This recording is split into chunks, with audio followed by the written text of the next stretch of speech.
is Shalene Valenzuela. I came to Missoula 3.5 years ago and started as an artist in residence at the Clay Studio of Missoula. And this is the piece that I'll be talking about today. It's called So Very Happy. It's the fifth in a series of sewing machines that I've made.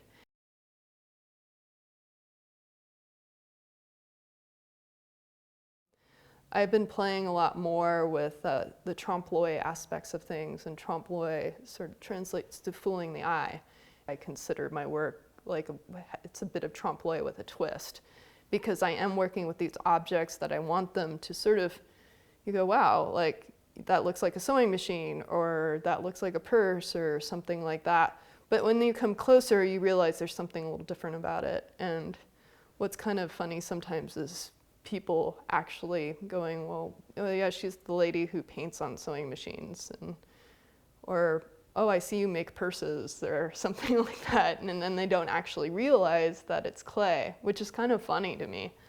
You know, I want my objects to sort of reference those objects, but you know, I want it to look like a sewing machine. You kind of approach it like that, but then something's not quite right about it because of the fact that, you know, sewing machines don't traditionally have these illustrations and whatnot on them.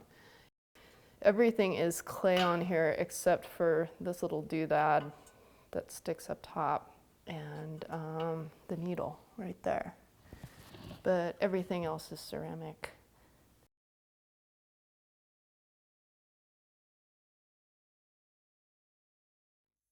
Ceramic slip casting involves like a liquefied body of clay that you have to pour in some sort of mold. And plaster has this great quality of being able to absorb moisture out of clay. If you make a plaster mold of something, you have to make sure you make enough parts that you can get that original object out. And then the mold always has to have an area where you're able to pour the slip in. So the bottom I kept open so that you're able to pour this ceramic slip in. And it's sort of, you pour it in, you let it set up for a while. The slip will set up and it'll start sort of like those chocolate hollow bunnies you get during Easter. It's sort of the same concept where it's just a shell that forms. Basically this mold is full of the slip. You pour out the slip after it gets this certain thickness to it that you want. So generally, depending on the size of the object, between like 1/8 or 1/4 of an inch. Eventually what happens is, since plaster absorbs moisture out of clay, the object itself starts to slightly shrink in the mold. And so it pulls away from the walls, and then you're able to just pop it out. And it ends up being this sort of self-supported object. I also like working with objects that you can sort of approach them from various sides. So I also find the back as well, just, you know, to be just as important as the front of an object. There's so much potential there. The way I put my illustrations onto things, I want to lead the eye around so that you can follow that front and back. When you compose things and sort of think about, well, how do I get the viewer to want to walk around? Like, you sort of like leave this little trail of breadcrumbs, because we're all curious at like what's going on the other side of something. I also tend to use a lot of objects that relate to domesticity. But I work with these sort of coveted items just because they're familiar and comforting in some way, and we relate to them. We're able to see them and recognize them.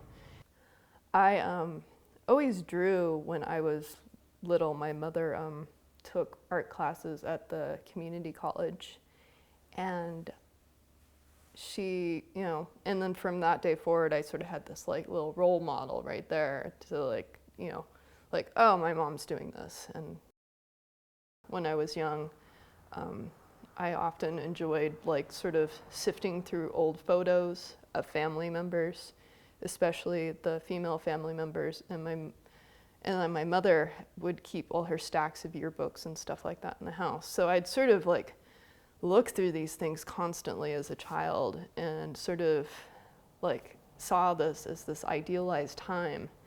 And if you think of advertising and that era of like mid 20th century was this like ideal time where all of a sudden the like advertising world boomed and everything was ideal and perfect and shiny, but there were so many issues and problems, and the advertising world just has a great way of just making things so shiny and approachable.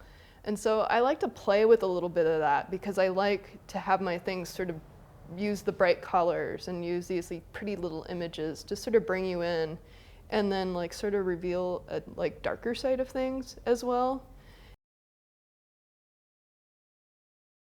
What can you tell me about Stay Lovely? Stay lovely? Mm-hmm. It's a positive affirmation. We're always given pep talks and encouraged to be a certain way. And it's sort of like, when you're in elementary school and you get the little stickers and gold stars and like, you did a great job or something like that. In a sense, stay lovely is not so much a positive affirmation as it is more of a command and like what our notions are in order to like how we stay lovely. As I mentioned before, a lot of the images and whatnot I work with deal with like a lot of range of feminine issues and how as a woman you grow up in modern day society and sort of you feel, as a kid growing up, there's a lot of like questioning and self-doubt that I had as well as countless many other friends and people have about themselves.